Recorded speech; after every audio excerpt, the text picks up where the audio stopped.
Hey guys, it's Sammy and this is Wrestling Unlimited as it's Wednesday and tonight was AEW Dynamite. As far as Dynamite does go, I kind of felt like it was an up and down show, if I'm going to be completely honest. Like at 6:37 Pacific, they start introducing the quote main event. Ricky Starks versus Jay White, and I'm like, oh, this is the main event? Oh, people are going to stay for this, not thinking there's something going to be after it. Because I don't know, I thought they were going to give this match like 20 minutes or something. But then I realized, oh, we haven't seen the Elite or Don Callis or any of that. So that might save the show. But if some people like me thought, oh, this is the main event, this is it, they might tune out and miss that whole BCC the Elite segment. Because I know I would have. I would have been like, oh, that's the main event? Because if I'm going to be completely honest, I forgot that match was even happening tonight. So, other than that, there was some good stuff on the show. There were some interesting things announced and set up. We got, what, three new matches for the pay-per-view? Let me double-check that. I know we got the women's title match, the international championship. So the Casino Battle Royal is not the Casino Battle Royal. It's the Blackjack Battle Royal now, and the international championship will be on the line. But with that, we've got 3 new matches. The Blackjack Battle Royal for the international title, the women's title match, Jamie Hayter and Toni Storm, and the TNT title match, Wardlow and Christian in a ladder match, which we'll talk about all of that as we get started with the show. But I thought, Luke, what did you think of tonight's AEW Dynamite? Overall, like you said, I thought it was okay. They did a decent job of building stuff up for the pay-per-view. Yes. I kind of feel like they had to, because next week was the go-home. So, like tonight was just like, kind of had to like build stuff up and announce some stuff for the pay-per-view. But, yeah, like there was some stuff I was like, doesn't really make sense, and I don't really like it. And there was some stuff I was like, okay, pretty solid. Yeah, and then as soon as we come out of it was kind of up and down. Yeah, that's what I thought too. But really, soon, like you said, next week's the go home. Then we got the pay-per-view, and soon as we come out of that pay-per-view, they got to start hard on the build for Forbidden Door. Because when is Forbidden Door again? Forbidden Door 2023 is June 25th. So they've got 1 month. They essentially would have 4 Dynamites to build up that entire show. And you know they like to stretch stuff out. They don't have time to stretch stuff out this time. What are matches they would have on Forbidden Door this year? So I'm trying to think. You can't really have Jay White on that show. That's the hard thing. Yeah, I don't know what they do with Jay White, if anything. But what if? Well, I mean, one match that we should be getting, which they wanted to do last year, Zack Sabre Jr. and Bryan Danielson. Well, Bryan Danielson was out injured. And then maybe, we'll talk about this here in a moment, in a little bit, whatever. If they do get CM Punk to return, maybe they can do the match we were supposed to get last year as well, CM Punk and Tanahashi. So maybe those 2 matches we couldn't do them last year. We want to do them last year. Now we'll get them this year. Wasn't it last year, like Tony Khan originally kind of wanted CM Punk and FTR against Will Ospreay and Aussie Open? Not that I remember, because I know they built up. They did a face-to-face with Tanahashi and Punk before they ended up doing Tanahashi sure, and I thought Tony Khan said something like a media call that he wanted that match. Maybe. Or maybe he wanted it for the Trios tournament. I don't know. But I just know that for Forbidden Door, wanted it for the Trios tournament. Yeah, because I know for Forbidden Door, they basically set up Tanahashi and Punk, and then Punk got hurt. So we'll get into all that. Before we talk Dynamite, we are going to talk about the Collision announcement and the CM Punk drama. But before we do that, we got housekeeping for you guys. Remember, you can watch the show a number of different ways, whether that's live or later. You can watch live on Twitch, twitch.tv/PW Unlimited. You can watch live or later on YouTube, youtube.com/Pro Wrestling Unlimited, or listen on podcast services all around the globe like Stitcher, Spotify, Google Pod, Apple Pod, Anchor, iHeartRadio, and so much more. Remember, if you are watching live on Twitch, you can help us out a couple of different ways. You can either help us out by hitting that donate button down below or donating Twitch bits in the live chat. Also, remember, you can help us out by subscribing to the channel one of two different ways. You can either subscribe with a tiered subscription, or you can subscribe with Amazon Prime. Because remember, if you have Amazon Prime or access to anybody's Amazon Prime account, whether that's your mother, your father, your brother, your sister, your grandma, your grandpa, your auntie, your uncle, anybody's, you link your Amazon Prime and your Twitch account together, and you go like that, bada bing, bada boom, your Prime Gaming. Prime Gaming gives you a lot of cool things like free games, free stuff for games, and they always give you one free subscription to any Twitch channel you want to subscribe to throughout the month. And I'd greatly appreciate it if you did right here, Pro Wrestling Unlimited. Also, remember, you can head over to YouTube, hit the join button, and become a channel member. Also, remember to head over to the Epic Game Store. Head over to the Epic Game Store and buy something. Whether you're buying the new games, like, let's see what new games they got right now. Dead Island 2, Age of Wonders 4, and Star Wars Jedi Survivor. Whether you're claiming the free games, which right now it's not a free game, it's free bundle packs for The Sims 4, but a new free game will be announced in the morning tomorrow. Or trying to get into Fall Guys? You trying to get the Hello Kitty skins for Fall Guys? Use code PWU NLIMITED at checkout, and you will be supporting us at no extra cost. Again, use code PWU NLIMITED at checkout on both the Epic Games and the Epic Games Store to support us at no extra cost. It only takes a couple of seconds to type all that in. So, before we talk about AEW Dynamite, we got to talk about what happened with AEW before Dynamite even went on the air, and oh boy. So, this morning at 7 a.m. Pacific, 10 a.m. Eastern, Warner Brothers Discovery from the theater inside Madison Square Garden had their upfronts. If you don't know what upfronts are, basically it is, hey, we're Warner Brothers Discovery. Here are all our television networks, and here's what's coming new, and what's staying and getting renewed for a new season. So they're talking about a number of different things, and eventually they do announce AEW Collision starting on TNT on Saturday nights, June 17th. They put out a poster and whatnot, and there's a bunch of wrestlers on there like Miro and Thunder Rosa and Andrade El Idolo. We got the international champion Orange Cassidy, and we got the world champion, or the heavyweight champion, the world champion, MJF. But no CM Punk. It was rumored that CM Punk was going to be part of this show, but not in the advertising that was put out this morning. So, comicbook.com's Connor Casey gets a little wild hair up his butt, and he reaches out to Warner Brothers Discovery and asks, hey, is CM Punk going to be on this show? What's the deal with CM Punk? No CM Punk. And they go and give him a statement stating CM Punk is not affiliated with TNT's AEW Collision, which that right there just throws everything up into a tizzy. That right there just is like, what the what? How, what, huh? That makes no sense when all the rumors were that he was going to be. So then we get a report from Mike Johnson over at PW Insider. I'm going to read part of this report, not the whole thing. It all doesn't need to be read, but it does state, for those who have asked what happened to CM Punk being not announced for AEW Collision today, the rumors making the rounds is that Punk and AEW are again at odds currently now over the status of the return of Ace Steel.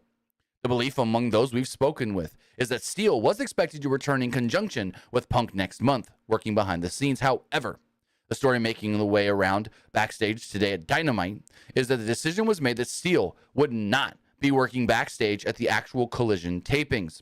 And as you can imagine, that left Punk and AEW on opposite sides of the discussion, which in turn led to Punk being removed from all promotional material released from the AEW Collision series today. Now, according to Brian Alvarez, and trust me, I'm not going to get into Brian Alvarez stuff because I don't know the backstory there, but Brian Alvarez did report on Wrestling Observer Live that he was told by multiple sources the graphics originally had CM Punk on it, and he believes MJF replaced Punk on the poster. So that's where we sit right now. AEW and CM Punk are at odds. Punk thought that Ace Steel was going to return when he returns. Now Ace Steel is not slotted to return, so he is now mad about that. And that's where we sit. Also, we'll talk about it when we get to that part of Dynamite, but Tony Khan did state that next week they will announce where the actual debut of the Collision show will be taking place. Now, the rumor had been in the reports that they were going to take place from the United Center in Chicago, the United Center, the same place where they did the debut of Rampage with CM Punk. The reason they were going to do the United Center was, well, because CM Punk was supposed to be on that show. I think they were supposed to call this like the second coming AEW Collision or something like that for the first episode. But my theory, no one's told me this, my theory, possibly this could be that if they don't have Punk, they're not going to book the bigger building in Chicago. They're not going to book the United Center. Hence why Tony didn't make that announcement tonight and stated that that announcement will come next week. We got the announcement of 6 other dates for Collision, which one is a Thursday, which is interesting.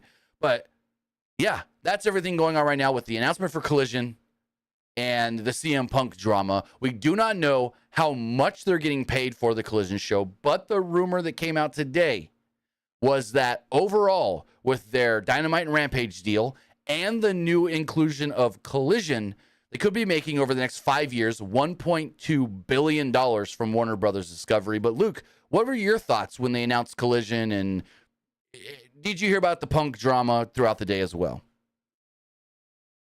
I mean, I heard some of the Punk drama. I think Punk posted something about this, saying like if it wasn't coming from this person, then don't like believe it. Oh, he said not to believe any of it. Yeah, He's like, he basically said Brian Alvarez doesn't like when misinformation is said about him, so Brian Alvarez shouldn't be making misinformation about me. And then he told him to shut the fuck up. Apparently there's drama between those two from the past that I have no clue about. And as far as the announcement goes, I mean, I didn't really think much of it. I was just kind of weirded out at first. Like, why didn't they announce like certain date then? Yeah. Well, we got the date, not the location. Because the date's June 17th. Yeah. So that's where we stand with the Collision stuff. We'll talk about all those dates that have been announced going forward once we get to that point of the show. But yeah, very interesting stuff. And hopefully they can work something out with CM Punk. Because if they're going to do a Saturday night show, they're going to need CM Punk on that show. Because, I mean, the first... Go for it. And, like, another thing is, I know I've seen a lot of people on Twitter saying that, like, CM Punk should be in the main event of that All-In show. People are saying we need to get CM Punk and FTR versus the Elite, or CM Punk versus Kenny Omega. It'd be cool if they want to work together. We don't even know if that's the case. Right. So, like, and I feel like it would disappoint a lot of people, though, if that didn't happen. But does it really matter if they've already oversold how many tickets they were expecting? Like, the show's a success, regardless, with no matches announced. I don't think Tony's going to put a crap match in the main event. Like, he's going to put the best match he can in that main event. But we have no clue what that's going to be. Because they still have other shows they got to build up before that. They got Dynamite or Double or Nothing. They got to finish building up for next weekend. Not this weekend, but next. Then they've got Forbidden Door 1 month later after that. Then they could start building up. Because they have a month and a half to 2 months, maybe. Month and a half-ish after Forbidden Door to build up the All-In show. But at the same time, they're building up All In. They got to be building up All Out the exact same time because that's the following week. They can't just be like, here's everything for All In, we're going to All In, and then on that last, like that Dynamite between All In and All Out, they can't just go, oh, by the way, we got a pay-per-view this week, and here's everything we haven't told you about, because that's going to hurt ticket sales for All Out. So that's another can of worms that no one knows what's going on with. They're still doing All Out? I thought they were just going to do All In instead of All Out. The word that's been reported, the reports have been All In on August. Hold on. Let me pull up the date. Or June, when's the All In date? AEW All In. All In on the 27th. And then that following weekend, let's give him a calendar. All In would be on July 27th. Wait. Hold on. August 27th. My bad. August 27th. And then the second or the third, I would assume the third would be All Out the next following week on September 3rd. Unless something changes, that's what everybody in the company is under the impression of, and that's what, PW Insider, Fightful, Wrestling Observer, PW Torch, they've all been reporting that we're getting both shows, which is weird. Seems very chaotic to me. It does. Like, the one thing that I think would be cool, though, is we get a big... So, say MJF is still the world champion, defends his title at All In. I also think there should be this big-time number one contenders match for the world title. And then be like, the winner of so-and-so versus so-and-so, like, just throwing out names, I don't know. Darby Allin versus Chris Jericho at All In. The winner then moves on the following week at All Out to challenge the AEW World Champion. That would be something cool they can do to have a super important match on that All In show. They kind of have to. Yeah, because that's also an easy way to have a world title match at All In and not have to build up, technically, I guess you could say, two number one contenders against the champion at the same time. You could say, hey, here's your challenger for this show, All In, and then at All In, we'll figure out your next challenger. So, or they just do like the Casino Battle Royal for the number one contender spot. But I would prefer like they do an actual like singles match with two big names. So, but that's just my opinion. I know last year they did like the casino ladder match. Was that for the number one? Yeah, I think it was. Yeah, because and they had MJF with that devil's mask. Yep. So that's when we got the firm, which kind of fizzled out and never really went much more else anywhere with MJF. That died quick with MJF. But regardless, as far as Dynamite does go, AEW Dynamite came on the air with Excalibur, welcoming us alongside Tony Schiavone and Taz, calling it the biggest day, or one of the biggest days in AEW history, saying today was a history-making day in the world of professional wrestling. And I'm like, was it really? Would you call it a history-making day for pro wrestling? I would. I mean, it's big that I will say, it's a big deal that they got a second show on TNT that's considered, we don't know till we see this show, a major show. Because even like TNA, who was the closest to a second before AEW, only ever had one show on cable. So, for the company, it's history-making, yes. It's historic. It's big. But for pro wrestling, I don't know if I would call it a historic day in pro wrestling. That's just my opinion, and you said the same thing. So, yeah. Big day for sure, getting that other show announced. But again, they said that the announcement of Rampage was a big historic thing because they were getting a second weekly show. And look what happened with Rampage. Rampage is shit the bed tenfold. Now, I don't think that Collision's going to be as bad as Rampage, but I just hope it's... I hope it's equal to Dynamite. And I'm going to say right now, I know there's going to be a lot of Saturdays I'm not going to be able to watch it live because I do a lot of things on Saturday nights. I have other jobs I do. I do photo shoots. And so, I'm a photographer and a videographer. Sometimes I get photo shoots on Saturday nights, so I'm not going to be able to watch live. Because, people work throughout the week. And go for it. I don't think there's going to be any Saturdays I'm watching it. Right. Just saying. Because like with my photography stuff, a lot of the jobs I get are weekend jobs because people work throughout the week and then they're like, oh, I'm available Saturday, Sunday. Let's get together and do a shoot. So that's why I'm busy most Saturday. I'll prioritize like a pay-per-view, but I don't know if I'm going to prioritize Collision. Maybe the first couple for sure. But we have to see how this was because I tried to prioritize Rampage and that show just shit the bed. But anyways. Rampage is basically just Dynamite Part 2. It's wherever they don't throw in Dynamite, they'll just throw it all on Rampage. Oh, well, now the new thing is it's just Sunday Night Heat with matches that most of the time don't even matter. Yeah. That's the new thing, especially now that there's no dark and dark elevation. It's basically where they would have used dark and dark elevation to look at indie wrestlers they were interested in. That's going to move to ROH or Rampage. So there may, going forward, be more Rampage matches with people we've never heard of, like we would see on dark and dark elevation. And it probably makes sense that they just do it in Ring of Honor, though. Yeah. And also, Daniel Molinax was getting to my next point. They're going to go against WWE pay-per-views, PLEs. Now, the first one, they're not going to have to worry about any till SummerSlam. Because if you think about it, they start on June 17th. July 1st is Money in the Bank, but that's live from London, which here in America is actually going to be an afternoon show, not going to be primetime 8 o'clock. They don't have to worry about Money in the Bank. Then if we go forward, and I'm thinking what WWE has, SummerSlam is... WWE SummerSlam 2023 is August 5th.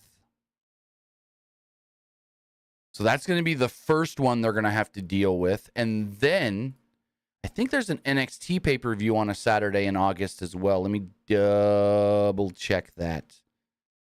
Because that was announced or reported by PW Insider today. Let me see. Where Did is they say the name of that NXT pay-per-view? No, the name is not known. But the date is. It is. I'm trying to find it on PW Insider because they're the ones that reported it. August 12th, which is a Saturday. So literally, August 5th, they're going to have to go up against SummerSlam. And then August 12th, the following week, if this show does take place as reported, they're going to have to go up against an NXT Premium Live event. Because it sounds like they're wanting to do one in the spring. Or how would I say? So they've done 2 already. If I'm looking at it right, it looks like NXT would maybe do 6 pay-per-views a month or a year. 6 PLEs a year. Because we had February, April, end of May, technically June, August, and then maybe October for the other one. So 5 or 6 throughout the year. So if they keep up with this flow, which I think is great for that brand. No, I feel like if I was an AEW talent just booked for this show, I wouldn't be very happy, though.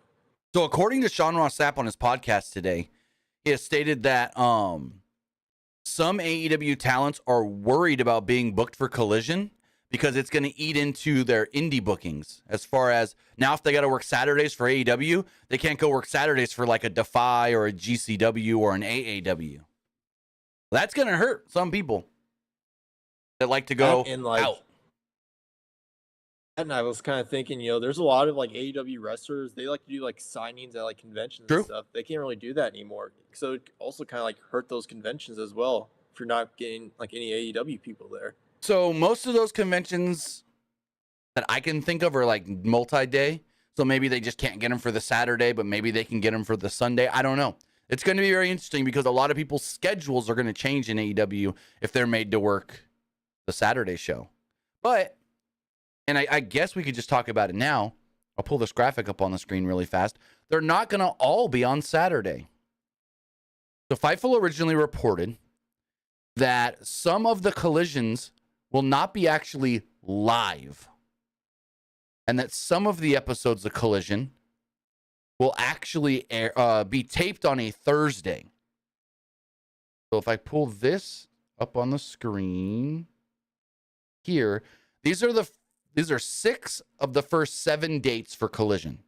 We've got, these are all 6. And one has not been announced for the location. So the first episode on the 17th, supposed to be in Chicago. They haven't said it yet. Then on Saturday, June 24th, I believe that is the night. Was that before or after Forbidden Door? When did we say Forbidden Door was again? Hold on. Forbidden. It's like a month away.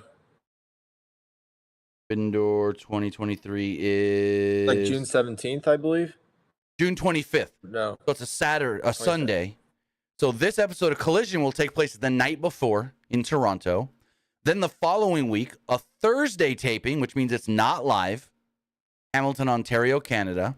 Then they go to another live show in Regina, Saskatchewan. Then we go to another live show July 15th from Calgary, Alberta. And then they come to what may or may not be, which probably going to end up being the second U.S. show for Collision, because if the first one's Chicago, then they're going to go to Newark, New Jersey on July 22nd. But out of these 6, there is one week's not going to be live, and it's this one right here, Thursday, June 29th. That show will not be live.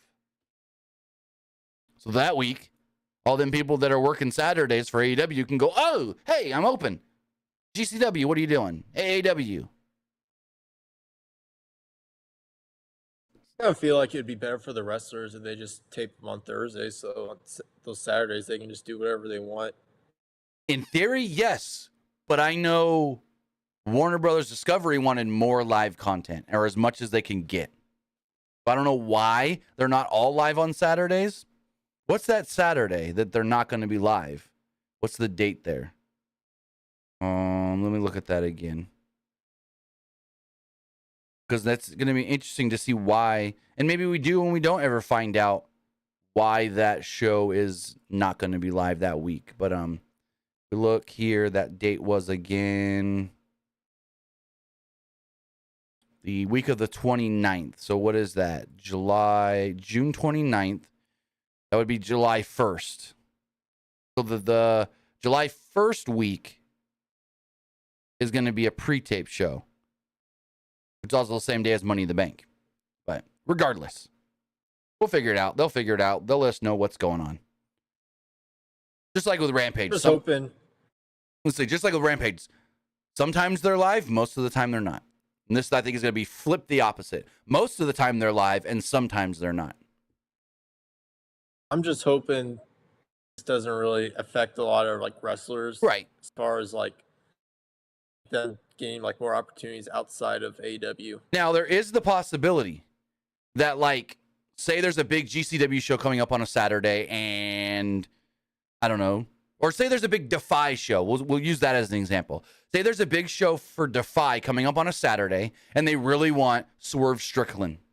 And Swerve is, we don't know, but I'm just spitballing. Maybe Swerve is set for Collision's roster because they might be doing that brand split. And so maybe Swerve can go to Tony and be like, hey, this week I need to be at the Defy show. I can't work Collision. And then Tony can be like, all right, go for it. So they can possibly, there's the possibility. And I think Tony Khan would be up for it, working around some of those schedules if possible. Now, if it's a big episode where he's like, oh, no, we need you for this angle or this match, then he gives them a no. But if it's possible, which most weeks it probably could be, he can be like, no, take the Saturday, we'll do you next week or something. So we'll see how it goes. I feel like there's going to be a lot of instances where they could work with the talent on the schedule. But as far as tonight's show does go, we're already 30 minutes into this podcast and haven't even talked about tonight's show. Show opened up with the TNT champion, Wardlow. Wardlow came out and immediately called out Christian Cage based off of his comments from last week, daring Cage to spit in his face. So after a face-off, Cage said Wardlow's time as TNT champion is just about over and was about to spit in his face when the brawl began. The numbers were too much for the champion, though, as Cage hit a low blow while Luchasaurus pulled out a ladder from under the ring and chokeslammed Wardlow through it. Cage then followed it up with a kill switch on the bent ladder as well. Not going to nitpick, but Wardlow didn't take that kill switch all that well. You could tell by a country mile his head didn't hit that ladder. But regardless, they did try to make this look brutal with a bent ladder. And Cage stood tall holding the TNT Championship. We did learn later on in the show that at Double or Nothing, Christian will challenge Wardlow for the TNT Championship in a ladder match. Now, hopefully they have a better ladder than they used tonight, because this ladder tonight looked like aluminum. This ladder tonight looked very frail and very, very unsturdy. I wouldn't want to be climbing that ladder. What do you think of the angle and the whole setup for the title match? That was all right. Hopefully, this ladder match is better than like a lot of the other ladder matches that they've done in the past. I mean, they've had some 'Cause pretty I good think, ladder matches. Like Cody and Sammy was great. like the last one, it was like that, like TNT, like number one contenders ladder match or something, wherever they call it. Oh, you mean the Face of the Revolution that was that was supposed to be at Revolution and then was called Revolution but not on Revolution? Yeah, like that was the one where like it looked like Hobbs was about to like fall off the ladder and bust Yeah. his neck. Yeah. Hobbs needed like 7 refs to hold that ladder for him. Anyways, my big question though, A, how much does Luchasaurus get involved here? And B, does Wardlow bring backup of any kind that's not just Arn Anderson? I can see Wardlow bringing him back up. Maybe it's someone currently on the AEW roster or someone they signed to the company.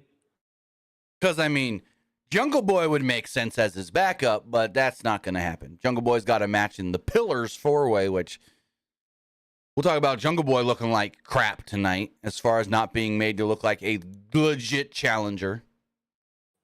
I think a lot of these guys kind of looked like crap tonight, if I'm being completely honest. How are you going to have a guy be a challenger for the world title? He barely wins the match by roll-up, has to pull the tights as a babyface, and then gets his butt beaten, needs to be saved. We'll get to it when we get to it, but I thought they did horrible with Jungle Boy tonight.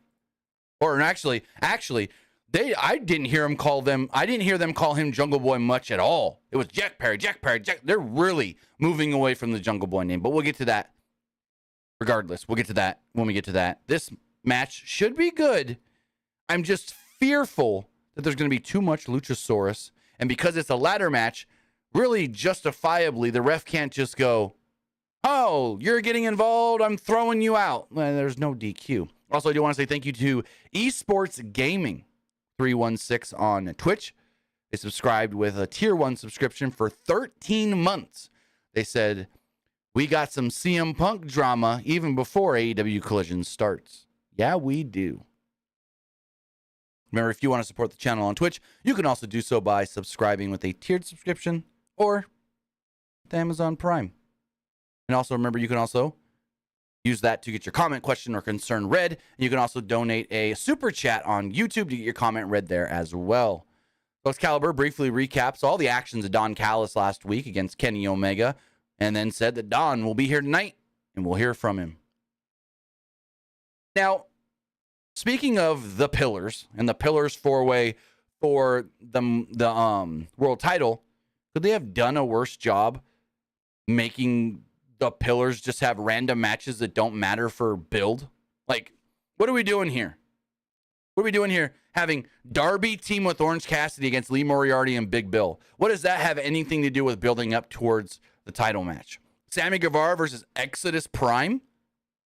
Jungle Boy versus Roosh? Like, what does any of that do for the build towards the pay-per-view match, the world title match? Nothing. It's just, oh, hey, we're going to take all these guys and put them in random matches that don't matter. Really makes me... The Sammy thing. Yeah, that was, yeah. But it just... Putting awful. Yes. Putting these guys in random matches makes me care less about the world title match and the world title contenders. Especially then you got MJF in the back who all he did was slap the microphone out of Renee's hand. Like, what are we doing here? We're building up this match as, oh yeah, these are just 4 random guys that are going to fight. We're telling you they're important people in this company, but then we don't put them in important matches. We just put them in random ass matches that don't matter. Come on. Gotta do better.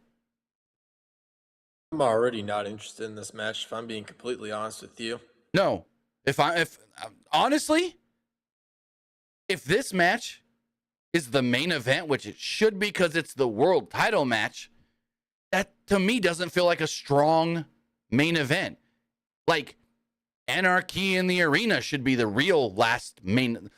I feel like Anarchy in the Arena should go on last of this pay-per-view. It's the best built-up match on this show, on this pay-per-view. And we'll get to that later because that was a great build in the main event angle, like the main event segment. The whole Hangman and Moxley's face when Hangman said Anarchy in the Arena was phenomenal. But this tag match then meant nothing. Basically, is this like the first week in a while that Orange Cassidy has not had a match with the title on the line? Because he's usually defending the belt. Like, I can't remember the last time he had a non-title match on Dynamite. On Dynamite. Yeah. But I know there's been weeks where he just wasn't wrestling. But if he is, he's usually got the title on the line. So this is kind of weird. It felt off to me. Hence why I said there was things that were up and down and up and down. This is one of the downs for me because this felt off, not having Orange Cassidy. And I get it. You guys might call me a hypocrite here because I always say, oh, Orange Cassidy was just another random challenger. Yes, he does have too many random challengers that are never really built up. But now we've gotten to the point where I like seeing Orange Cassidy defend the belt. And that's just become the norm. And now when he doesn't and has other matches, it feels weird. We've gotten like so used to him like defending the belt so many times. Now it just feels really odd. Now he's like, oh, just having a regular match. And they didn't give us any reason, and maybe I missed something on Rampage or something or whatnot, but did they even tell us why this match was taking place? Why we were getting Orange Cassidy and Darby teaming together? Did they even tell us? I didn't hear it. So no, this was just a random match. Yeah. So there was a fast back and forth with some pin attempts early on as Cassidy and Lee Moriarty went back and forth before tagging in Big Bill and Darby Allin. Big Bill tossed Allin around like a rag doll. Bill wanted a test of strength, so Allin slapped him in the face as he and Cassidy connected with double dives to the floor. Cassidy tried a float over in the corner, but as he landed on the apron, Big Bill connected with a big boot to take control into a commercial break. Back from the break, Cassidy seemingly kneed his way out of a suplex and tagged in Allin. But Moriarty had taken the ref, and the tag was called off because the ref didn't see it. Both Moriarty and Bill missed corner charges as Allin made the hot tag and ran wild by throwing his body at both opponents. Allin then tried a code red on Moriarty, but Bill nearly countered it into a chokeslam, but Allin fought free on the ropes. Fending off Moriarty, Allin leapt right into the big boss man slam by Big Bill. Allin then took out the legs of Bill, which allowed Cassidy to hit a satellite DDT. Moriarty jumped in and applied the Border City stretch, but Cassidy escaped. Moriarty was set up in the corner, and Allin and Cassidy hit a double superplex, but as they got to their feet, boom! They were clocked by Big Bill with double clothesline. There was a stun dog millionaire into a code red on Bill at one point as Moriarty was planted with a beach break and a coffin drop. To send a message to MJF, Allin applied a side headlock takeover on Lee Moriarty to pin him and pick up the victory, kind of playing off of stuff that has happened with MJF and Darby Allin in the past with the whole, I'll beat you with the side headlock takeover. So, I mean, they had that slight tie-in to build up to the title match. But if you don't remember, you don't remember. It means nothing. What do you think of the match itself? I mean, that was just okay. Nothing crazy. Yeah. Why the heck is this match even happening? Because Tony said, these four guys will work good together this week. Screw it. So in the back, we got Alex Marvez. This guy still works here. What the hell? Tried to interview the Young Bucks. They were in the parking lot, giving a quick update on Kenny Omega, saying that he's hurt, but he'll be okay. All of a sudden, Blackpool Combat Club surrounds them. No Bryan Danielson. I don't think Danielson's working the pay-per-view either. We'll talk about that later. Nick? What you got against Alex Marvez? He's just very, what's the word I'm looking for? I don't know. He comes off very like, I like my job, but I just don't like his delivery, and he's just always felt, I mean, there's a reason they took him off of commentary after one show. Because he's not all that good. I mean, the rumor was always he only got the job because Dave Meltzer asked Tony Khan to hire him. So, Just Oh, like saying. Dave Meltzer is always giving so many 5-star matches to AEW. Nah, I wouldn't go that far. But regardless, Alex Marvez, his delivery, and I don't know, it just doesn't feel right to me. It just feels weird sometimes, like, or most of the time to me. Anyways, Blackpool Combat Club surrounds the Young Bucks. Nick was slammed on the hood of a truck while Matt's bad arm was targeted, even though we know that Matt's bad arm is not bad anymore. He's cleared to go. Don Moxley said that the BCC are the only elite group around, and then they walked off and left the Bucks laying flat down on the ground. Cool. This builds into what we see at the end of the show. Any thoughts? Kind of like this version of the Blackpool Combat Club. Oh, just yeah. beating up people. Oh, like, yeah. all the time. It's like out of nowhere. I like this. I really do. I don't give a crap, John Moxley. I'm going to do whatever I want and beat up whoever I want. That's the best version of Moxley. Speaking of, go for it. Danielson might not work the pay-per-view. Huh? Was Danielson not supposed to work the pay-per-view then? Well, no. I don't think so we'll fast forward for a second. I don't think he's going to work the pay-per-view because then they would have to add somebody to the Elite. Because if you think about it, when the Bucks came out to back up Kenny at the end of the show, Excalibur kept yelling, "The Bucks are here to help Kenny, but it's still 4-on-3. It's still 4-on-3." And then Hangman came out. Oh, that evens up the odds. So is it just 4-on-4 at Double or Nothing? Or does the BCC have Bryan Danielson and the Elite add somebody like Takeshita? So there's a possibility. We only got one more week to set that up. But if they don't add a fifth to the Elite, are you going to make it a handicap and add Danielson to the BCC or keep him out of the match? Remember, this is the match that injured him last year and got him a concussion. The Anarchy in the Arena. I mean, you kind of have to do something with Takeshita because now he fully hates BCC. Right. So maybe you can add Takeshita on the Elite side and have Danielson join the BCC and then make that 5-on-5. But then it kind of defeats the purpose of Hangman at the end saying, "We're the heart, we're the soul, we're the something of this company. We are the Elite." Because it defeats 4-on-4. Yeah, well, no, I'm saying if you add Takeshita and Danielson, it'll be 5-on-5. 4-on-4 if you don't add those two.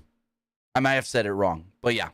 There's only three people in it without Danielson and BCC. Is it? Hold on. It is. Then why was Excalibur? You got Moxley, you got Yuta, you got Claudio, and Danielson. That's 4. Was Danielson even out there tonight? I don't remember seeing he was him out there during the main event. Hold on. I don't remember seeing him. Am I just that dumb? I could be wrong, but hold on. I got a screenshot of the BCC at the end of the show. Let me double check this. Hold on. Because now I'm confused. Could be wrong, though. He was.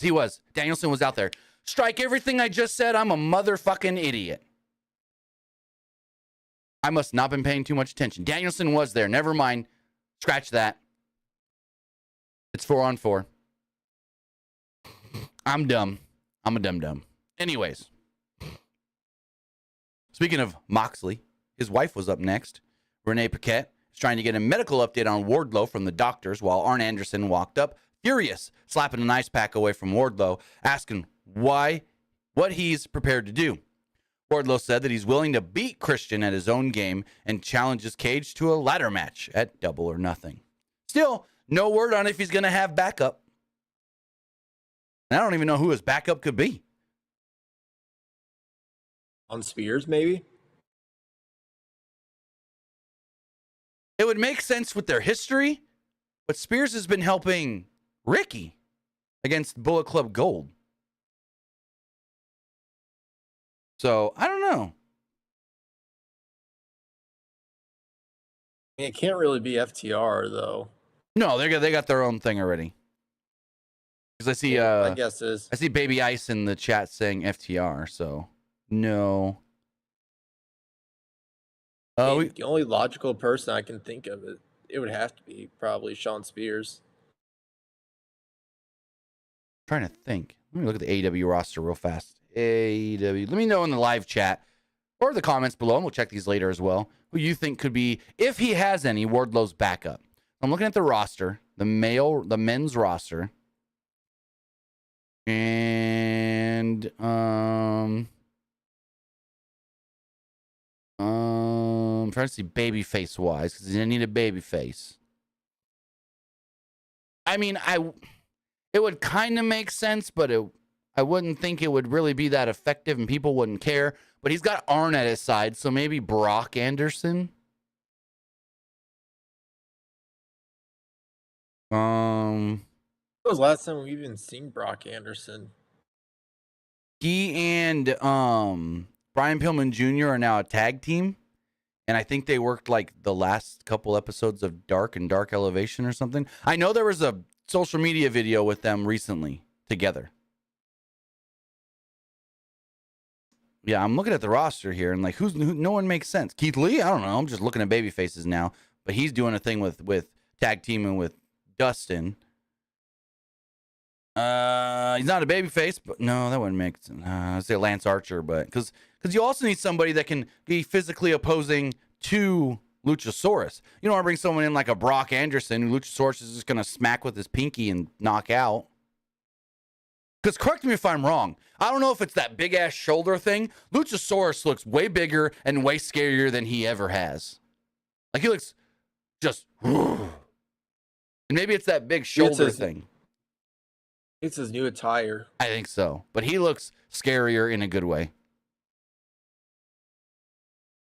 I'm trying to see. Like, nobody makes sense at all to be his backup.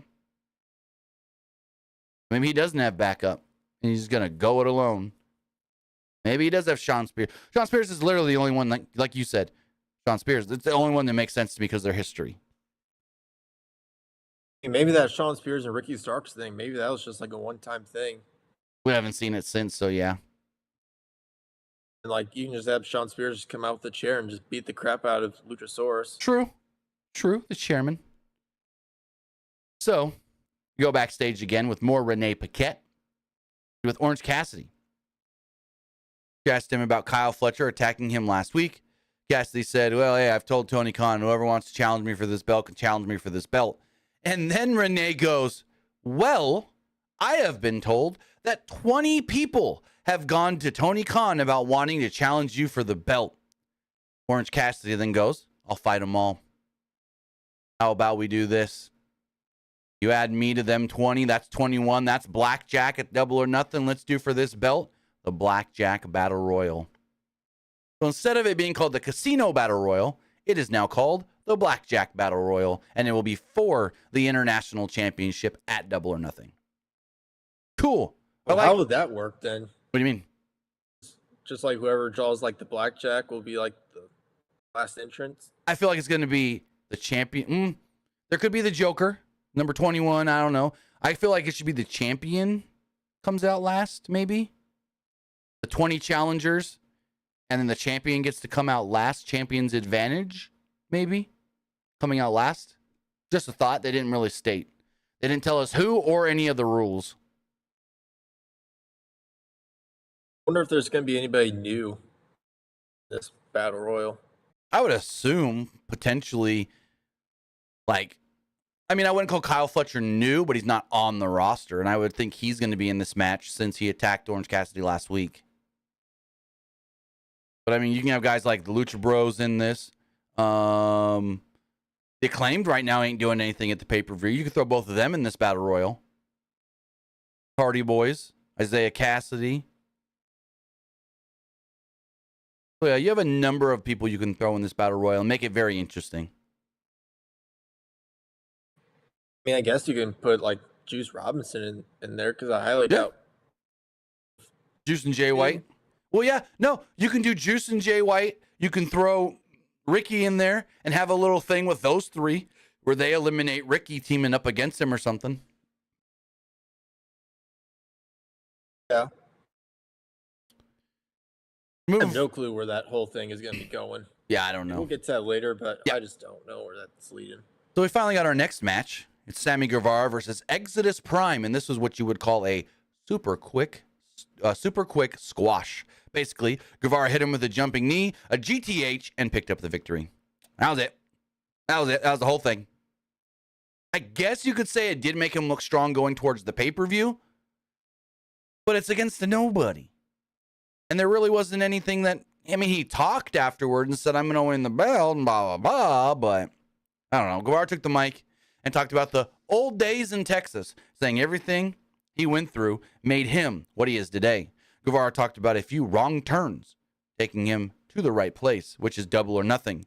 Guevara listens to his heart, he said, which tells him that he's going to be the new AEW World Champion. And hey, correct me if I'm wrong. Are they really trying to make Sammy a babyface going into this now?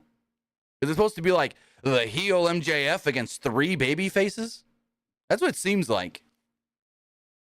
Guess so. You know what would have made more sense for this? Huh. I know MJF did this a lot in the past. Could have just been like, if you 3 still want to fight me at the pay-per-view, you got to face an opponent of my choosing. Let's say they give Sammy Powerhouse Hobbs. Right. And Jungle Boy, Lance Archer, and then Darby faces like Big Bill or Lee Moriarty. That would have made a lot more sense. Commentary tried to do that for the Jungle Boy match, especially after Preston Vance came out afterwards and attacked Jungle Boy. They were like, oh, this attack after the match has to have been set up by MJF. It had to have been, right? So they kind of tried to play that off in the Jungle Boy match. So after Sammy, you have any thoughts on Sammy's squash and little promo here? Because it literally just kind of hurts. I feel like it kind of hurt Sammy a little bit because it did nothing for him as far as making him stronger to the pay-per-view. I mean, I get that because it really didn't show us what Sammy can do. It's like, oh, he took on a guy that's a nothing, that had literally no offense for him, that did nothing against him. Like, I mean, it made Sammy look strong-ish in a way that he squashed the guy, but then at the same time, it's like Sammy didn't have to do anything. It's like, to me, it almost felt like the guy was just standing there waiting for Sammy to hit his moves and boom, boom, boom, you're done. So, yeah, I think it did and didn't help at the same time.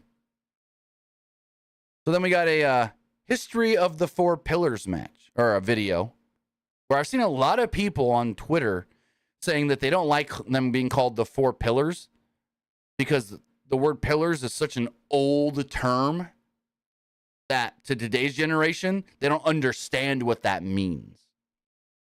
But they got this video here. Excalibur goes on about how MJF, Darby Allin, Jack Perry, and Sammy Guevara are the preset and the future of AEW. I thought this was a good video, but yeah. I think it did better than all the matches we had tonight to build up the pay-per-view match. That's for sure.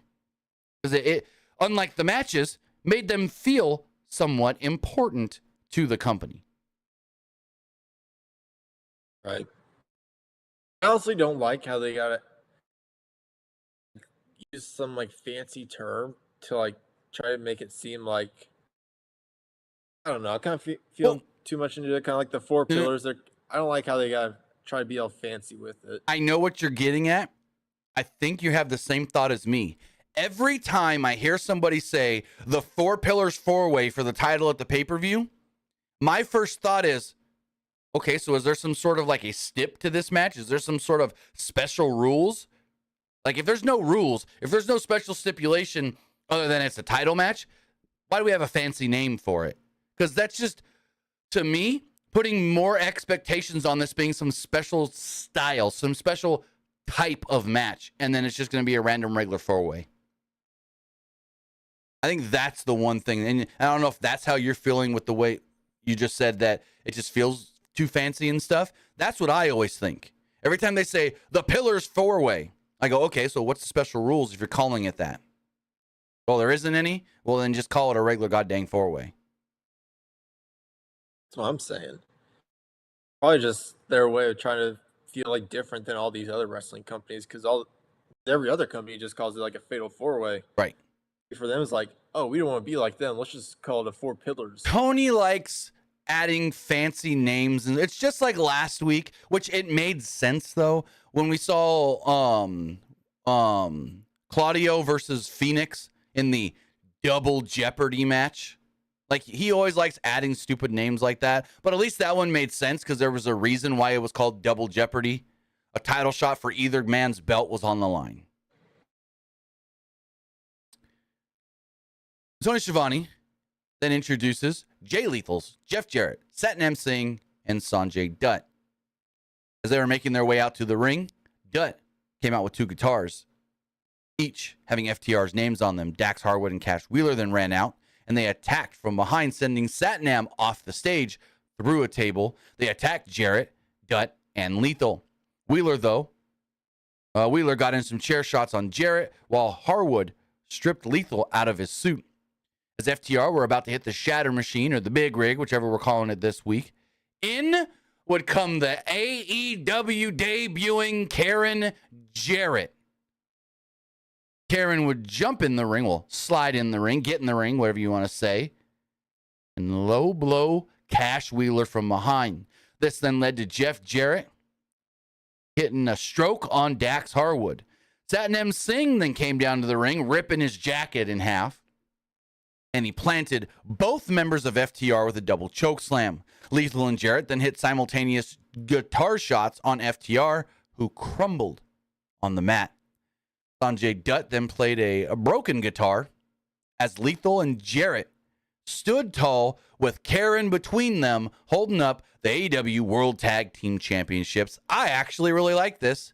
And hey, long time coming, we finally got Karen Jarrett in AEW. I thought this was effective to make the challengers look strong. And honestly, it did make FTR look kind of dumb, but brave, I guess you can say. Because it's like, yeah, they look dumb because they knew the numbers was against them, but brave in a way that, hey, they're still going to go out there and try to take on all 4 of these guys at the same time. Interestingly, no Mark Briscoe at all. But what'd you think of the whole segment? I liked it. I thought it was good. I think it makes the tag match more interesting and Double or Nothing. Because if you think about it, like during the match, like FTR, they could easily just attack Sanjay and Satnam Singh to like get them out of the interfering. Correct. Attack Karen, though. Renee's backstage with Darby. References to the headlock takeover finish from earlier in the night. Alan said it was a message to MJF, and Sammy Guevara would walk up and said that he respects Darby. Guevara said that he knows Alan doesn't trust him, but says that, hey, in the end, as long as, he's like, I might not win, you might win, Jack might win, as long as one of us wins and it's not MJF, then we've done something right. So now the whole thing is, as long as MJF doesn't retain the belt, everybody's happy. That's what it sounded like to me. He literally said, all that matters at Double or Nothing is making sure that MJF doesn't retain the title. Alan then said, may the best man win, and the 2 fist bumped. Very weird that Sammy would literally come out here and go, hey, I want to win, but maybe I don't win. Maybe you win and I'll still be happy. Like, what the fuck? This is weird. So what's gonna happen during the match? Let's say like Darby hits his finisher on MJF. He covers him for the pin. Like, are they just like not gonna like try to stop him? Sammy's gonna pull his foot right off of him, yank him right off. No, they're still gonna win. They're still gonna want to win. We then had Tony Storm and Ruby Soho against Britt Baker and Hikaru Shida. They did try to do the thing on commentary where, in the past, Baker and Shida have not been on the same page and have not liked each other. So Storm and Soho tried to have a fast start here on Shida, who immediately turned the tables and suplexed both ladies onto each other in the corner.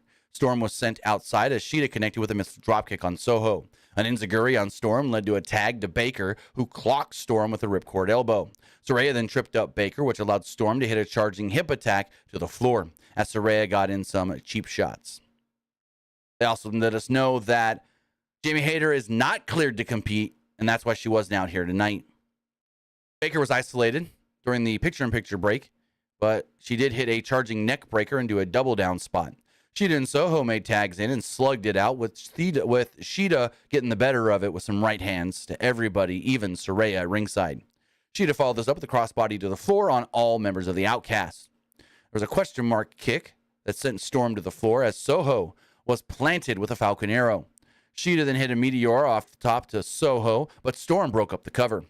Baker then stacked Storm and Soho in a neckbreaker and DDT combo for a nice near fall. Soho was able to avoid a lockjaw into a no future, but as Storm made the tag, Baker connected with the air raid crash. Saraya then ran distraction yet again, this time allowing Storm to spray Baker in the eyes and hit the Storm Zero to steal the victory. Excalibur then talked about how Storm is gaining her 4th win in 5 days. And I go, cool. But we don't know anything about these live events, these untelevised live events. And then 4th win in 5 days. So does that mean that when were these live events? Saturday, Sunday, I knew. Does that mean we had one on Monday too? Where did she win on Rampage last week? I'm so confused on what these 4. Hold on, I'm gonna go to her. Toni Storm. I'm gonna look this up. What did you think of the match? I thought the match was like better than a lot of the other women's matches they've had. Yes. Like the past couple of weeks. I thought this was the best one. Okay, so if we look at Toni Storm here. Holy crap. Toni Storm really not worked a match in almost a month before this week. So, on okay, so they're already bullshitting us. Last Wednesday, Toni Storm beat Allison Kay. Well, no, that was Rampage. So that technically counts for Friday. So Friday, she beat Allison Kay. Then, also, there was the live event on Friday that she beat Billy Starks. So technically, 2 wins in the same day there. Then so it's not 4 wins in 5 days. It's actually, hold on. 1, 2, 3, 4, 5. It's actually 4 wins in 6 days if you want to be more correct, because the wins actually came last Wednesday at the taped Rampage that aired on Friday. So you could say she had 2 wins on Friday, 1 win on Saturday, and then not another win till tonight, which makes 4. So it's not 4 in the last 5 days. Very confusing why they would say that. I thought Allison Kay could have made a decent fit. Oh, on the roster? The Outcast. Oh, on the Outcast. Maybe. I mean, she's home. Well, she's not homegrown though. True. That's why I say maybe. I don't know. I think I'd give her a shot. As far as the roster goes, if used right though. So as we move forward, more Renee. Wait. Did I merge 2 segments together? I might have, actually. Okay, so we actually had 2 Renee Orange Cassidy segments. I didn't even realize that. I must have missed the first one and just talked about the first one as the second one. Well, the first one, okay, yeah, I must have just lumped these all together in my notes. Yeah, the second one is when they announced the Battle Royal. Then they sent it to Tony Khan. Tony Khan. And I like this stuff where it's just Tony standing there with a mic making an announcement. He's fine. He's not trying to overdo it for a crowd or anything. It's pre-taped. They can do it as many times as they need. These are effective. Tony Khan talked about the TNT Warner Brothers Discovery upfronts this morning, saying that they have officially announced AEW Collision for Saturday, June 17th. He then announced all the other dates, which we've already talked about, and stated that the premiere episode on June 17th will be announced as far as the location next week. Next week on Dynamite. Then, go for it. So I think they'll probably have it in Chicago. They just don't know which building yet. correct? Possibly. I feel like if they got Punk, they go the big building, United Center. If they don't got Punk, maybe they still do Chicago, but a smaller building. Like the Now Arena. Then we had the best thing I don't know if I like this or the main event angle better. But this Falls Count Anywhere match with Roderick Strong and Chris Jericho was really good. And I thought the way they had Adam Cole here in the end was genius booking. Like, so smart. For this guy is banned from being in the building while the match is taking place. So I like the ending, but I just feel like during the match they were just trying way too much. Well, a little bit. I thought there were some spots that were kind of meh. But I thought overall it was good. I thought it was starting to become a security issue, if you think about it, because you had like 4 security guards with like trying to hold back like 50 people. True. That was almost going to be a security issue right there. But I did like the whole, they go outside and boom, there's Adam Cole waiting. Like him and Strong had to have had a plan. But we'll get to it. So Strong attacks with some chops and some charging forearms before Jericho could even get his jacket off, nearly mowing down referee Aubrey Edwards in the process. He didn't give a damn. Jericho started up a chop battle, which wasn't smart, as Strong hit a takedown slam. More chops by both men as Strong was sent to the apron as Strong avoided a springing Jericho into a slam on the apron. Back in the ring, Strong nearly got an end of heartache, but Jericho countered into a walls of Jericho. Strong got a rope break as both men fought into the crowd during the commercial break. Strong was able to slam Jericho ribs first on the railing, even getting a 2 count on the steps in the crowd. Excalibur then delivered the very unfortunate news of, and we should have mentioned this earlier, but he did bring up that superstar Billy Graham had passed away. Now, Ric Flair's the one that I saw break that on social media. We knew Billy Graham was not in good health. His wife said he was on life support and that the doctors wanted to take him off because there was nothing else they could do. But the news did come out during Rampage that superstar Billy Graham had passed away.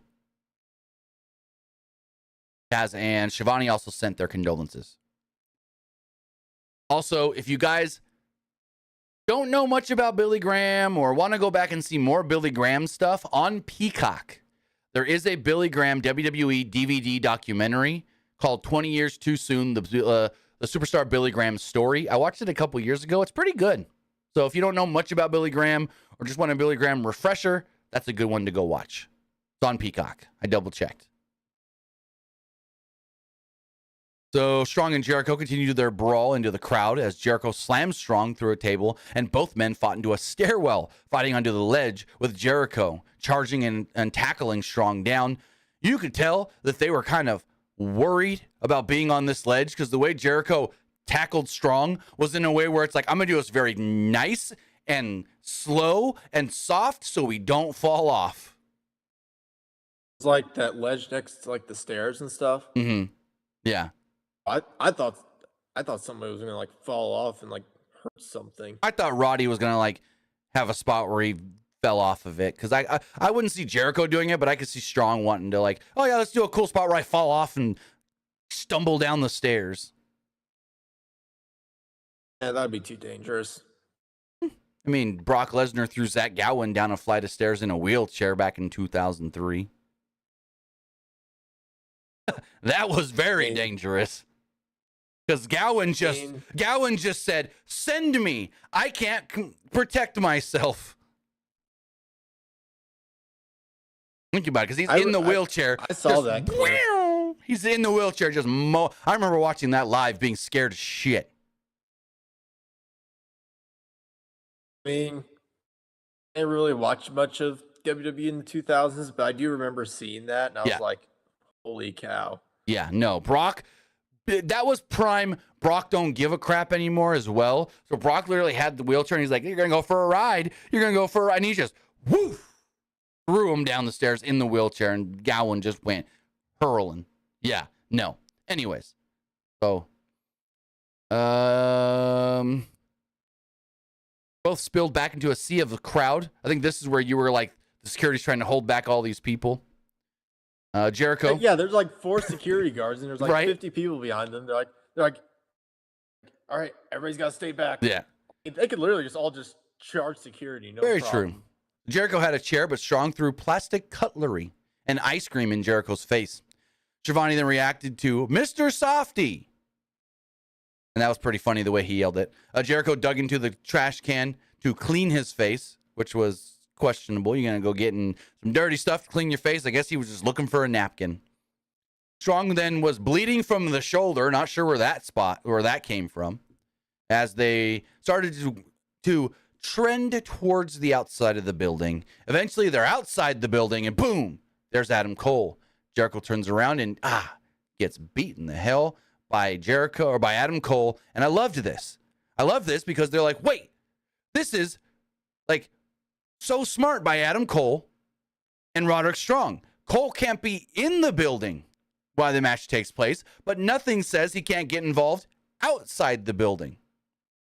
Cole lowers the boom on Jericho while he's in a pile of dirt. Strong then follows this up with a jumping knee and pins him to pick up the victory. I thought this was great as far as the whole, hey, you're banned from being inside, but you can fight if we get outside. So we got a plan to get the match outside so you can get your hands on Jericho. I liked it a lot.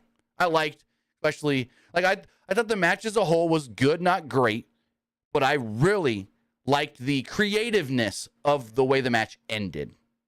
Plus, how often do we get to see stuff outside the building when we have matches like this? Like we get in AEW, Falls Count Anywheres and street fights quite often, but never outside, so that was a plus. Especially being in Texas, where it's still light outside. Yeah. I did like the ending, but during the match, I was kind of worried that, like, hey, someone was probably going to get injured. And two, for the match, they were trying to do a little too much, and I was like, now they're just trying too hard. I can see that.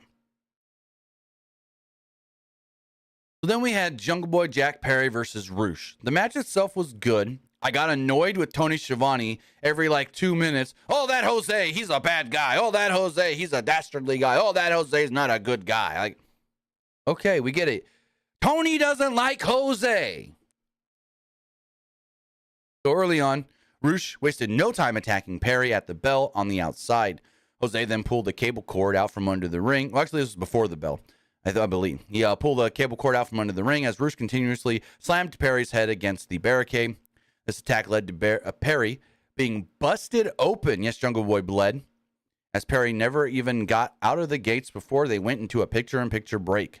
Perry tried to fight back with his comeback lariat, but Roosh had it scouted. Perry tried to fire off some chops as Roosh literally just grabbed the chop of Perry, and Excalibur said that was a cup check.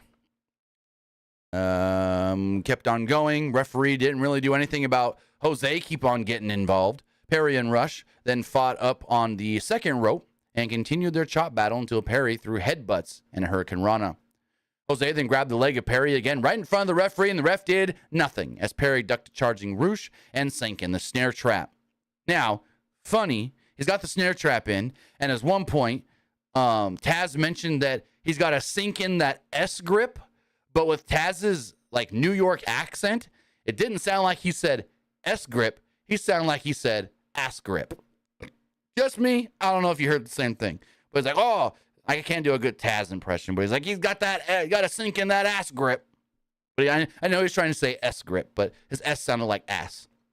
Anyways, Roosh managed to make it to the ropes to break the hold as both men went to the apron where Roosh wiped Perry's face of the blood and then licked it. Yeah, cool. Perry then charged, but Roosh hit an overhead belly to belly on the floor where Perry came within inches of landing on his head. This looked scary. Perry then tried to fight back in the ring, but was stretched with another forearm. Roosh then shoved the referee away in the corner, and Perry got a schoolboy flash pin to pick up the victory. Literally, the ref's not going to do anything about being pushed, and then Jungle Boy rolls him up. Jungle Boy, handful of tights. The ref looking right at him. 1, 2, 3. Before we get to the post-match, what do you think of the match itself? I think it really did too much for Jungle Boy since he had to roll the tights to get the win. it didn't look like a strong victory for Jungle Boy. It looked like Jungle Boy was getting his ass beat and just needed to figure out a way to get out of the match. So then, like Jungle Boy was getting destroyed during the beginning of the match. For like half of this match, if not more. I felt like Roosh looked like honestly, if I didn't know Jungle Boy was in the title match and I knew one of these guys were, I would have thought it was Roosh. Roosh looked stronger than Jungle Boy. Then after the match, Preston Vance would run out. Jose would jump in the ring, and they all start attacking Jungle Boy until Darby Allin would make his way out to the ring, but he found himself clocked by a cable cord by Jose. Sammy then came out to make the save, taking out Roosh on the ramp as Allin took out Jose with a Scorpion Death Drop. Preston Vance was wiped out by Guevara and Allin as all three challengers for the title stared at each other in the ring.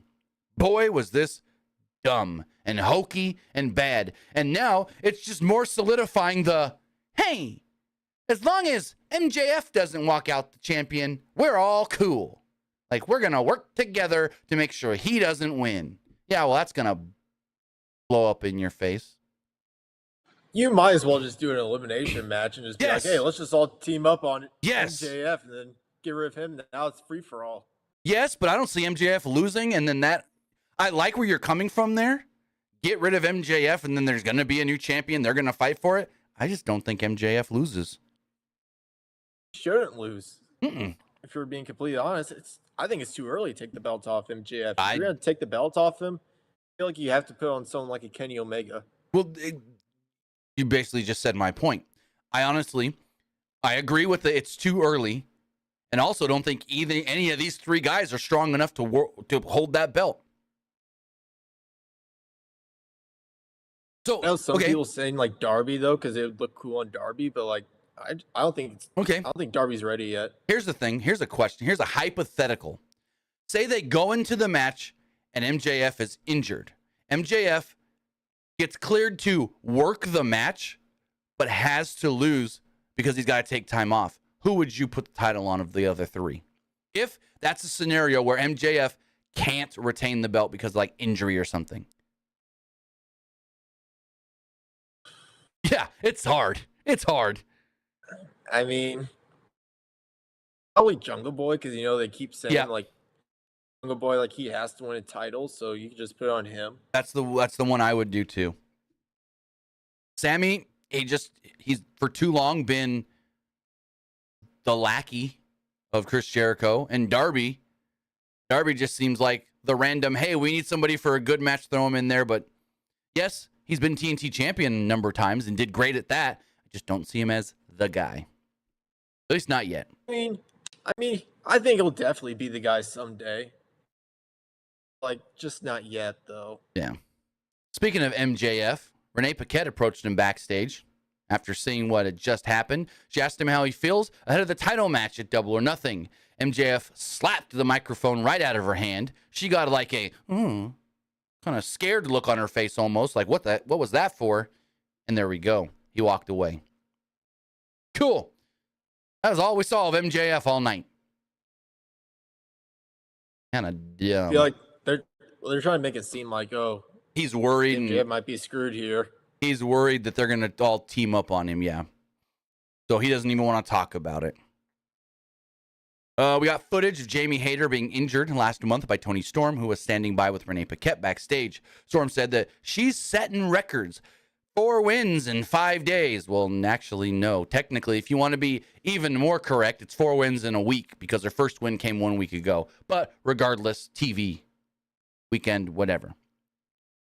She then says that last time she faced Jamie Hayter, she was a different person. Now, she's an entirely different animal, and she wants to challenge Jamie to a match for the AEW Women's Championship at Double or Nothing.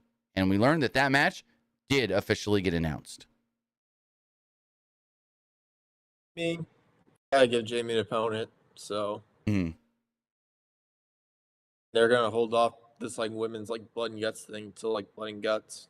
Well, yeah, they'll probably do it sometime in like June, maybe July. I can see them. I think Blood and Guts would be a good Dynamite episode to do like between Forbidden Door and All In sometime in the month of June or July. that feel like that would be too long though? Because how long have they been like building this up? Oh no, it would. But I just don't see them doing it before Forbidden Door because they have to focus too much on building Forbidden Door. They have less weeks between Double or Nothing and Forbidden Door than they do between Forbidden Door and All Out or All In. But yeah, no, it's they've stretched this too long already. So then we had our main event match. It was Switchblade Jay White against Ricky Starks. Match ended in a disqualification. Don't see many of those in AEW. But Jay White did technically pick up the win. White suckered Starks into a chase early on, driving him into the edge of the ring. But Starks fought back by sending White into the barricade. Back inside the ring, White caught Starks with a hot shot and some violent chops to follow. We go to the floor again, where Starks was able to battle back while White drove Starks face first onto the apron. There's some dueling chants from the crowd as White controlled him during the break, with Starks turning the tide when they returned. Starks then fired back out of the corner with a lariat, a Manhattan drop, a charging knee, and a back elbow. White charged right into a belly-to-belly suplex and a tornado DDT for a 2. It took Starks way too long to follow up as White leapt with a shoulder to the midsection and a snap DDT. White draped Starks over the top rope and followed with a huge Uranagi for a near fall. White then signaled for a Blade Runner, but Starks elbowed free until White suplexed Starks over the top rope. Back inside the ring, Starks almost got a flash roll-up with a 2 as he followed this up with a snap neck breaker. Starks then hit a midsection slam, or misdirect slam, read that wrong, and nearly got a 3 here as White floated over a Rochambeau. There was another misdirection as Robinson tripped up Starks long enough for White to try to hit the Blade Runner, but Starks got a roll-up for a 2. White then gouged the eyes of Starks right in front of the referee. Referee gave him a warning, which I liked, said don't do it again. But as he was dealing with that, the referee, Juice would run in and try to hit Ricky with a chair. Ricky would get the chair from him and sent Robinson to the floor. He then popped White in the midsection and the back right in front of the ref, blatantly getting himself disqualified. Ricky didn't care. Ricky just hit him and hit him and hit him. So there we go. I don't know if I'm really a big fan of Bullet Club Gold, though. No, because now it's just becoming NWO Wolfpack, NWO Japan. Because, we already have Bullet Club in Impact, too, with Ace Austin and Chris Bay. Why do we need all these subsidiary? We've got Bullet Club in New Japan. Then we've got, I think they might still be the House of Torture is kind of Bullet Club. And then we got Bullet Club in New Japan Strong. And then we got Bullet Club guys in Impact. Now we got Bullet Club Gold in AEW. It's so convoluted. And then you've got Bullet Club Gold in AEW with a guy in Jay White who's not even allowed to go to New Japan or work New Japan wrestler. So it's what are we even doing here? And I don't know if anybody really keeps up with New Japan a lot, but Finley said multiple times, in New Japan, is Jay White's no longer in Bullet Club in my books. Yeah, that makes no sense either. He literally said, you're not allowed in Bullet Club. So what? He had to start his own version of Bullet Club? No. So then we got the main event angle. This was actually really good. I liked that Tony Schiavone and Excalibur kind of worked something out here early on because, Excalibur goes, now Tony Schiavone has the unfortunate duty of speaking to Don Callis in the ring. And then they send it to Tony, and Tony goes, so I unfortunately have to now speak with Don Callis. So I liked it they talked it out hey, I'm going to say that you don't want to do this, but you're going to have to, they're making you do it. So you play off of that. You're not going to hear me, but I like that. I like that they did that. Anyways, they had security lining the ramp because just in case, maybe Kenny wanted to come out, but Don made his way down. And on the screen, they were showing footage of Don attacking Kenny from last week. Crowd booed him like he was frickin' Dominic Mysterio. Don Callis was just getting booed out the building. Schiavone asked, why? Why did you do what you did? Why? Callis said. Instead of why, He did. You should ask what he did to Omega. He wants to talk about what Omega did to him. Callis says, I'm the victim in this scenario. And he ran down everything that he has ever done for Omega. He said, without Don Callis, there is no Kenny Omega. As that line, well, brought out Kenny Omega. Kenny Omega would then start taking out members of security until finally the Blackpool Combat Club would run down and attack him, with Moxley hitting him with a paradigm shift on the stage. The BCC then jumped in the ring and said that this was the Elite's final warning to stay down. Omega struggled to get to his feet, and the music of the Young Bucks played, and out would come the injured but not quite done yet, Matt and Nick Jackson. They then said, hey, this is cool, but you still got the numbers on the other side. It's 4-on-3, and all of a sudden, Hangman's music would play. Hangman would come out to a huge ovation from the crowd, wearing a leather eye patch. Omega then handed him a broom and barbed wire. They all did their little battle cry, yeah, and ran towards the ring.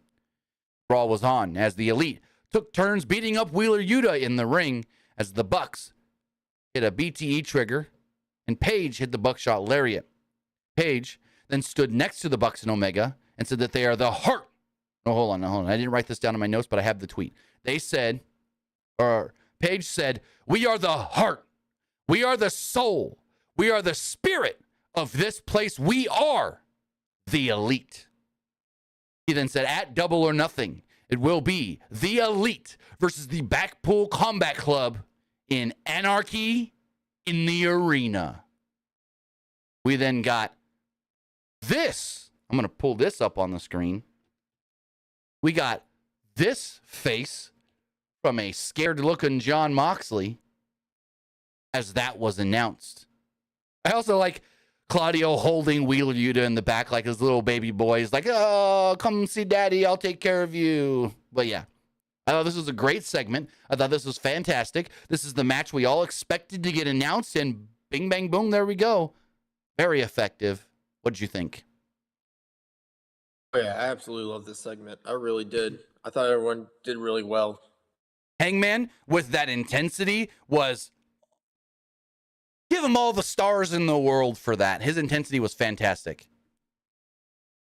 Now the question is, like, Don Callis now in Blackpool Combat Club, or is he just gonna find someone else to try to feud with Omega? I don't know. Maybe he's their new Regal because they don't got William Regal anymore. Just their manager. They really need Don Callis. They don't. I thought what would have been cooler is let's say they weigh this out and they had Kenny feud with MJF and they had Don Callis cost Kenny Omega the match, and Don Callis is now with MJF. Oh, I've wanted to see that for a while. Don with MJF, heck yeah. Would be so perfect. I would love to see. I would love to see Don as the Paul Heyman for MJF, like the way Paul. Like, we know Roman can speak, but sometimes he's just like, take it, Paul. I would love for MJF to be like, I don't want to talk tonight. Go, Don. And Don's the one that's making the moves and setting things up for him behind. I would love that. I've said it before that Don Callis and MJF would be so good together as a heel unit. But we talked a lot about Double or Nothing, and 5 matches have so far been announced for Double or Nothing. So far, we do know. Why do I not have those up on the screen? As far as Double or Nothing does go, we do know that the AEW World Championship will be on the line when MJF defends against Darby Allin, Sammy Guevara, and Jungle Boy. The TNT Championship will be on the line in the ladder match when Wardlow defends against Christian Cage. The AEW World Tag Team Championships will be on the line when FTR defends against the team of Jeff Jarrett and Jay Lethal with Mark Briscoe as a special guest referee. The AEW Women's World Championship will be on the line when Jamie Hayter defends against Toni Storm. And finally, in a Blackjack Battle Royal, Orange Cassidy will be defending the AEW International Championship. There's going to be 21 men in this Battle Royal. Don't know who they all are going to be yet. But before we get to Double or Nothing, we got to get to Rampage this week, as a number of things have been announced for Rampage. First off, it's Bischoff Khan taking on Dustin Rhodes. We also do know that the Acclaimed and Daddy Ass will be taking on the Varsity Athletes. Blackpool Combat Club. I think it is Wheeler Yuta. They didn't say who, but it's so all 4 members are on this graphic, but prominent on the graphic more is Wheeler, Claudio, and Mox. So those 3 against Bandito, and now they're being called it said Best Friends, Best Amigos. And if you didn't listen to Conan be interviewed by Dave Meltzer last week, Conan literally was like, what the hell are they doing with Bandito, putting them with Best Friends? What does that even make any sense? It doesn't. And also we do know that 2 more things. We will hear from the Hardy Boys, and Jade Cargill will have an open challenge for the TBS Championship, as this show will be Friday at 6:30 Eastern, 3:30 Pacific, and 1 match has been announced for next week's AEW Rampage, or Dynamite, I mean, as the ROH World Tag Team Championships will be on the line with the Lucha Brothers, defending against Claudio Castagnoli and Wheeler Yuta. That's everything that took place tonight. Jeez, we went an hour and a half. We did talk a lot about Collision and Punk, yeah. So any final thoughts on Dynamite before we wrap things up? I don't believe so, no. All right, so you know what we thought. Now it's time to hear what you guys thought of the show. Let's pull up the polls. Let's refresh all of those. WWE just 8 minutes ago now acknowledged the superstar Billy Graham passing. You would have thought they would have hit that earlier, but as far as the Twitter poll does go, 65% liked the show, 31% thought it was just all right, and 2% did not like it. As far as the Twitch poll does go, 50% liked the show, 25% thought it was just all right, and 25% did not like it. Looking at the YouTube community poll, 68% liked the show, 20% thought it was just all right, and 12% didn't like it. Some of the comments here says, it was awesome to see Adam Page back with the Elite. Yep. It says, pretty darn good show. 8 out of 10. Another one says, I can't wait for the Elite versus Blackpool Combat Club at Double or Nothing. This one says, decent show, good matches, but the build for Double or Nothing was kind of weak this week. And this person says, I loved it. The crowd was on fire. Yeah, didn't mention, but the crowd in Austin tonight was really good. And finally, the YouTube live poll, 71% liked the show, 21% thought it was just all right, and 8% did not like it. With that, guys, thanks for joining us here. Luke, tell them where they can find you. You can find me over at Twitter at Petke_21, and you can also find me over at Twitch at the Luke Petke. With that, guys, you can find me at Timmy Buddy basically anywhere, and you can follow us, PW Unlimited, on Twitch, Twitter, YouTube, Instagram, all the good things. So with that, guys, have a great rest of your Wednesday. I'll be back live Friday morning for the wrestling wrap-up, and then Friday evening for the go-home show, Friday Night SmackDown. Night of Champions is not this weekend, next weekend. My bad. Not the Night of Champions go home. Night of Champions go home's next week. I got my weeks mixed up. Next week is Night of Champions, but I'll still talk about SmackDown this Friday night. So we'll get you two podcasts on Friday. We'll see you then. Have a good one, everybody. See you next time.